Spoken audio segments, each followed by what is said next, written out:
During the 1970s and early 1980s, Anchorage was unlike any other American city. The oil boom transformed it almost overnight, drawing thousands of new workers, travelers, and young people seeking quick income. Bars, dance clubs, and adult entertainment venues flourished along streets crowded with military personnel, pipeline workers, and transient populations. It was a city buzzing with opportunity and danger and unpredictable. Shifting environment where many people came and went without leaving much of a trace. In this chaotic landscape, many women, especially those working in the nightlife scene, lived on the edges of society. Some were new to the city, living day to day without strong support systems. Others had unstable housing or limited connections to family or community. Because Anchorage's population changed constantly, reports of missing women often went unnoticed. Some were assumed to have moved away, returned home, or simply drifted to the next city. Police departments were stretched thin, dealing with rising crime and a constant inflow of new cases.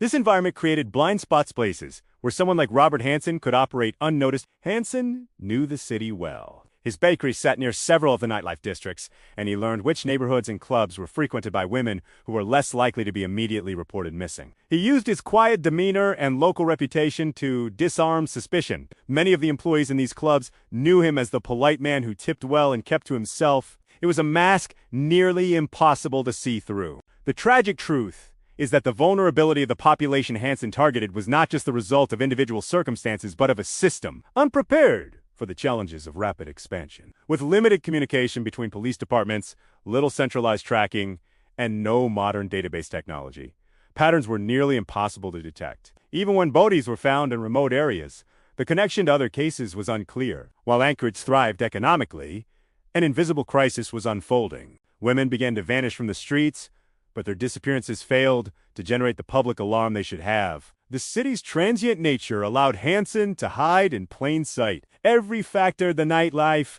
the wilderness surroundings, the lack of centralized reporting lined up perfectly in his favor. Hansen studied these gaps. He learned to identify who was most isolated, who might trust a soft-spoken local offering a ride, who might disappear with no immediate search. It was predatory calculation, built on understanding the city's weak points. Anchorage's growth brought prosperity, but for many, it also brought increased risk. And in that dangerous space, Hansen built a routine that allowed him to hunt unnoticed for years. It wasn't a failure of individuals, it was a failure of a system that couldn't protect its most vulnerable. The darkest and most disturbing part of Hansen's story lies in the methodical way he operated. Without delving into graphic detail, it's important to understand how carefully he constructed a double life and how he used the Alaskan wilderness to conceal his crimes. Hansen was strategic. He didn't rely on impulse. He planned meticulously, combining the skills of a hunter, a pilot, and a man who understood the city's vulnerabilities. He drove around Anchorage's nightlife districts looking for women who seemed isolated or in need of a ride. His soft-spoken, shy demeanor disarmed suspicion. Many saw him as harmless, a quiet businessman with a stutter, someone who posed no threat. Once he gained a woman's trust, he relied on the privacy of his own home or vehicle before taking them to isolated locations. His airplane, a small, personal bush plane, gave him access to remote landscapes few people ever saw. Alaska's wilderness is unforgiving. Dense forests, glacial rivers, endless tundra stretching for miles. It was in these remote areas, far from any witnesses, that Hansen carried out his crimes. To him, the wilderness was more than isolation. It was a stage, a place where he believed no one would ever discover what happened. And for many years, no one did. This method was chillingly effective because it exploited the very nature of Alaska. The same landscapes that hikers and hunters admired for their beauty became Hansen's cover. Snowstorms, buried evidence, animals, scattered remains. Time erased traces that investigators might have otherwise found.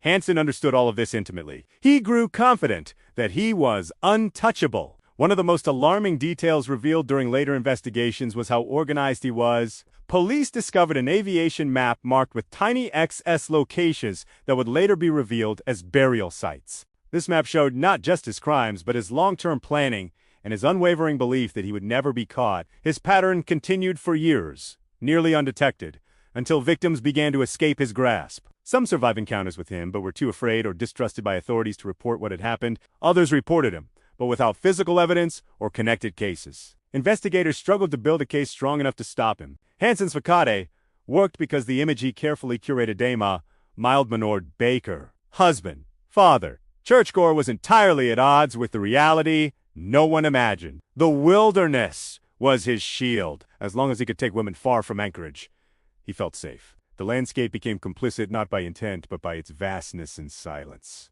Alaska is a place where people disappear every year, where the environment itself is a challenge, even for trained search teams. Hansen relied on that. For a long time, it worked. But eventually, one woman escaped hand that changed everything. The turning point in Robert Hansen's long-hidden crimes came with the courage of one young woman, Cindy Paulson. Her escape would become one of the most pivotal and brave moments in Alaska's criminal history. Without revealing graphic details, her actions can be described as nothing short of extraordinary. In June 1983, Cindy, just 17 at the time, found herself in Hansen's captivity. Through sheer determination and presence of mind, she seized a moment of opportunity to break free. Barefoot, terrified, and in handcuffs, she ran through the streets until she found help. A truck driver picked her up and took her to a nearby motel, where police arrived shortly after. Cindy's description of her captor was detailed and consistent. She described Hansen's stutter, his height, his appearance, and even his car. She told officers about the small airplane she had seen in.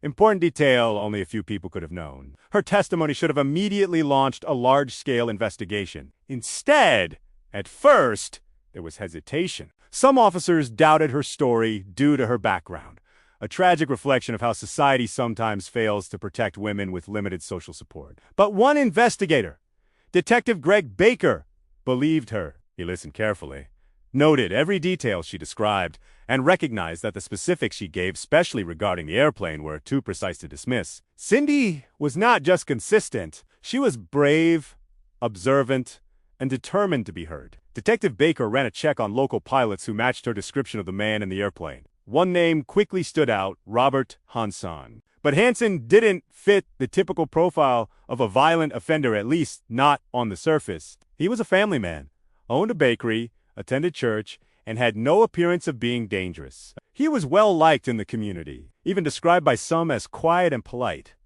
When questioned, Hansen claimed Cindy was trying to extort him. He portrayed himself as a victim of a false accusation. The police, lacking strong physical evidence and weighed down by Hansen's respectable reputation, initially let him go. It was a devastating setback, but Cindy's escape and testimony planted a seed of suspicion that would not go away. For the first time, investigators had a clear description connecting a suspect directly to a potential series of violent crimes. Cindy's bravery forced authorities to look beyond appearances, beyond reputations, and beyond the assumption that certain types of men cannot be dangerous. Her words opened a path toward uncovering something far bigger than anyone realized. Her escape cracked Hansen's facade. The city still didn't know the scope of his crimes.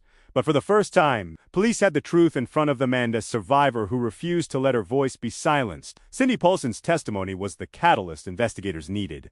But building a case against Hansen required more than suspicion. Detectives had to unravel years of disappearances, identify patterns, and examine every piece of evidence available. This effort demanded persistence, intuition, and coordination across multiple departments. Anchorage authorities began reviewing old missing person reports and cases involving unidentified bodies found in remote wilderness areas. Many of these cases had been treated as isolated incidents. Now, with Cindy's description and the growing suspicion surrounding Hansen, detectives started connecting the dots. The PC's locations, timelines, and victim profiles began to align with chilling clarity. A major breakthrough came when investigators collaborated with the FBI. Behavioral analysts studied the pattern of crimes, noting that the perpetrator was likely an experienced hunter familiar with Alaska's terrain. They also determined he would be someone who appeared non-threatening, someone who blended into society. The profile perfectly matched Hansen. While investigators compiled evidence, they monitored Hansen closely. They learned he owned weapons similar to those used in wilderness homicides. They confirmed he had the exact aircraft Cindy described. They also discovered his past criminal record included abductions and assaults incidents, overlooked or minimized over the years. Still, investigators needed solid, undeniable evidence to obtain a search warrant. They built their case carefully, piece by piece, until a judge finally approved a warrant giving them access to Hansen's home, vehicles, and airplane.